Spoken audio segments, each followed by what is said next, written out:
Assalamualaikum teman-teman. Ya, hari ini kembali lagi kita ke pelajaran PAI dan untuk hari ini Uzunita akan menjelaskan materi PAI pelajaran ke-8 tentang apa ya kira-kira? Ya, di pelajaran 8 ini kita akan belajar tentang hidup sederhana, cara hidup sederhana, sikap ikhlas dan membiasakan bersifat ikhlas. Yang pertama, kita akan membahas tentang hidup sederhana. Nah, di sini hidup sederhana itu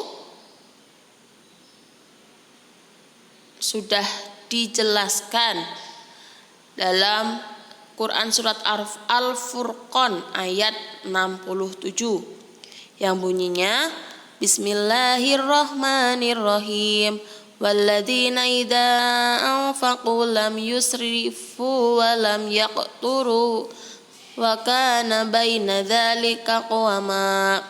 Nah, di sini artinya apa?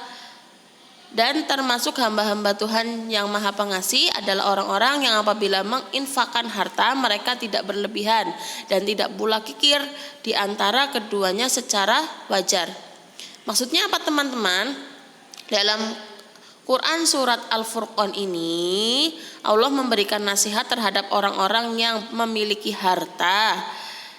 Orang-orang yang memiliki harta itu dianjurkan untuk membelanjakan hartanya tidak boleh berlebihan dan tidak boleh untuk berfoya-foya, tetapi juga tidak boleh kikir atau pelit. Jadi kita itu ketika mempunyai harta yang berlebih tidak boleh berlebihan dalam menggunakannya, tetapi juga tidak boleh pelit. Di sini berlebihan artinya boros, yaitu membelanjakan harta untuk sesuatu yang tidak berguna. Kalau kikir artinya tidak mau menginfakkan harta untuk kepentingan fakir miskin. Jadi ketika kita mempunyai harta yang banyak, kita itu dilarang untuk boros, menghambur-hamburkan harta kita untuk berfoya-foya, tetapi harta kita itu digunakan untuk apa? Untuk infak kepada fakir miskin, karena Ustazah sering menjelaskan bahwa sebagian harta kita itu adalah haknya orang miskin. Nah, bagaimana sih cara hidup sederhana? Hidup sederhana adalah hidup sesuai dengan kebutuhan. Kebutuhan manusia dibagi menjadi 3 ya, ada kebutuhan primer, sekunder, dan tersier. Kebutuhan primer adalah kebutuhan pokok, sandang, pangan, papan, ada makanan, minuman, pakaian, tempat tinggal, itu termasuk kebutuhan pokok. Kebutuhan sekunder adalah kebutuhan tambahan. Contohnya apa Ustazah? Contohnya ada televisi, sepeda motor, sepeda. Nah, kalau kebutuhan tersier itu pelengkap. Contohnya adalah kalau kita piknik itu adalah masuk ke kebutuhan tersier. Nah, di sini beberapa cara untuk belajar hidup sederhana, yaitu dalam berbelanja itu kita harus cermat dalam berbelanja. Kita harus bisa membedakan mana yang kebutuhan pokok, mana kebutuhan sekunder, mana kebutuhan tersier, mana yang harus didahulukan terlebih dahulu. Yang kedua, belajar hemat. Jadi ketika kita punya rezeki yang banyak, kita jangan boros, jangan mentang-mentang banyak nih uangnya dikasih sama orang tua, ayo kita jajan, dihabiskan, itu tidak boleh ya. Terus gemar bersedekah, kita juga harus selalu bersedekah.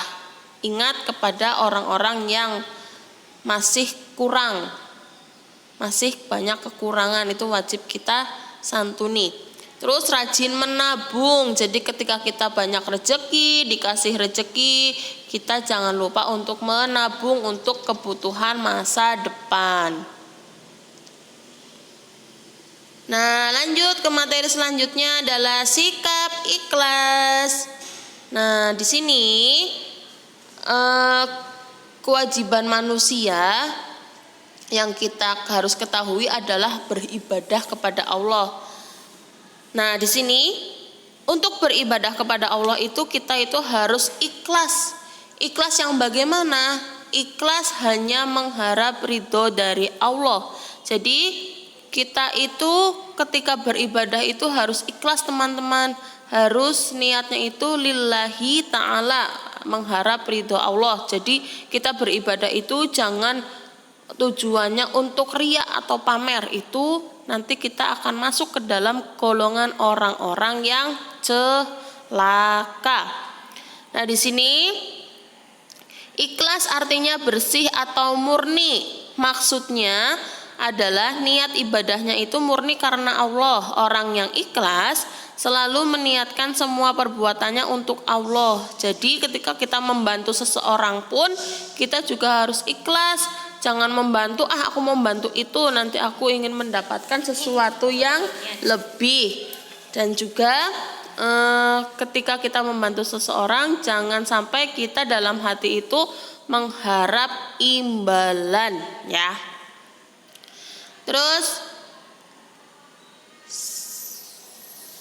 nah di sini apa sih keuntungan orang yang mendapatkan ridho Allah? Jadi ketika kita melakukan perbuatan dengan ikhlas, kita akan mendapatkan ridho dari Allah. Dan di sini keuntungan orang yang mendapatkan ridho dari Allah itu ada 5. Yang pertama, segala kebutuhannya dicukupi oleh Allah. Jadi kita itu jangan takut ketika kita sudah mendapat ridho dari Allah, segala kebutuhan kita akan dicukupi oleh Allah.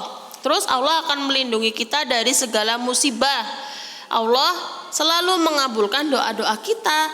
Dan yang keempat, Allah akan menunjukkan ke jalan yang benar. Jadi Allah akan selalu mengawasi kita agar kita itu selalu berjalan di jalan yang benar.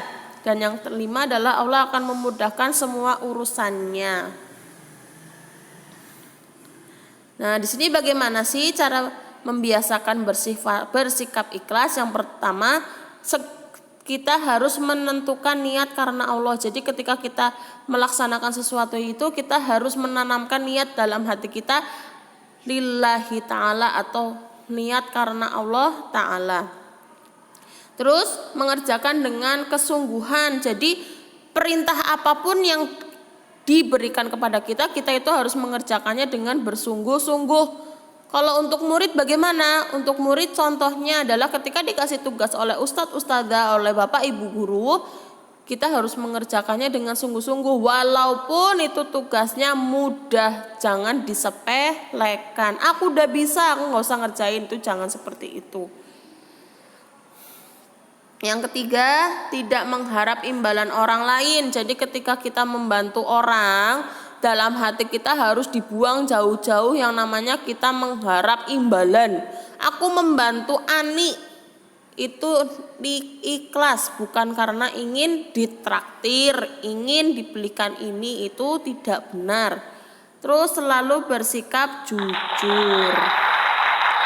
Oke, sekian materi hari ini. Selamat belajar ya teman-teman. Dan semoga Allah selalu memberikan kesehatan kepada kita dan kemudahan dalam mengerjakan soal-soal. Sekian dari Ustadzah. Wassalamualaikum warahmatullahi wabarakatuh.